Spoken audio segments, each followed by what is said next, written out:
Monsieur le ministre, la parole est à Monsieur Arnaud Richard. Merci, Monsieur le Président. Poser une question au ministre de la Santé après de tels actes de guerre et alors que des hommes et des femmes se battent à cet instant pour la vie est un exercice difficile.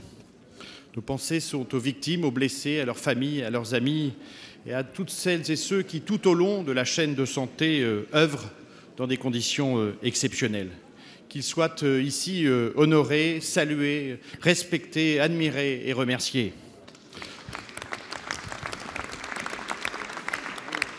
Alors, Monsieur le Premier ministre, Madame la ministre de la Santé, même avec le cœur lourd, je pourrais vous interroger sur votre politique de santé que nous considérons sans cap ni vision, mais je ne le ferai pas car l'heure est à la concorde.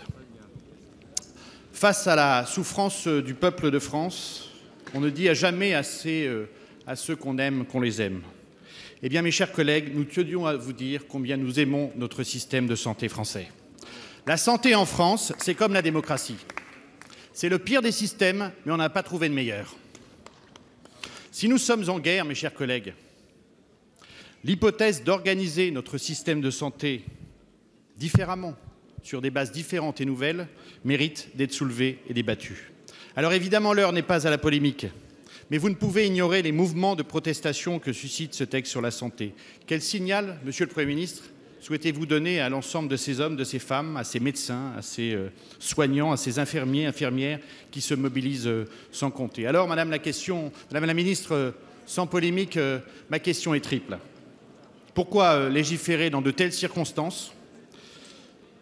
Êtes-vous prêt à suspendre les débats de cette loi de santé et d'adapter notre système de santé à la situation actuelle qui risque d'être bien durable? Et quel bilan faites-vous du plan blanc à cette heure? Je vous remercie. Merci. La parole est à Madame Marisol Touraine, ministre des Affaires sociales, de la Santé et des droits des femmes. Merci, Monsieur le Président, Mesdames, Messieurs les députés, Monsieur le député Arnaud Richard. Je veux, avec vous, à nouveau, saluer le professionnalisme exceptionnel, remarquable de tous nos professionnels de santé, depuis ceux qui sont intervenus avec le SAMU jusqu'aux professionnels hospitaliers qui, aujourd'hui encore, prennent en charge des victimes, car à l'heure à laquelle je vous parle, il reste 195 personnes hospitalisées à la suite des attentats de vendredi dernier, et je ne compte pas les victimes des événements de ce matin. 41 personnes sont toujours en réanimation, 3 ont toujours leur pronostic vital engagé. Je veux donc saluer la réactivité, l'excellence, le professionnalisme de nos hôpitaux, les gestes de solidarité des professionnels, libéraux comme publics, même ceux qui n'étaient pas directement impliqués sur le terrain. Et je veux vous dire, Monsieur le député, que notre système de santé, c'est un des meilleurs qui soit. Ça n'est pas comme la démocratie, pour reprendre la formule de Churchill.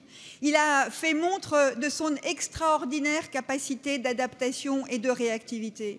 Et d'ailleurs, nous faisons en sorte que, jour après jour, son excellence soit préservée. Savez-vous, Monsieur le député, que vendredi matin dernier, 13 novembre, il y avait un exercice entre les hospitaliers, le SAMU et les pompiers pour faire face à d'éventuels attentats. Alors, Monsieur le député, vous m'interpellez sur le débat de la loi de santé. Compte tenu du fait que de nombreux parlementaires souhaitent être présents dans leur circonscription pour des hommages, vendredi en particulier, nous avons pris la décision de reporter l'examen au début de la semaine prochaine et je crois qu'ainsi l'esprit de concorde pourra nous rassembler.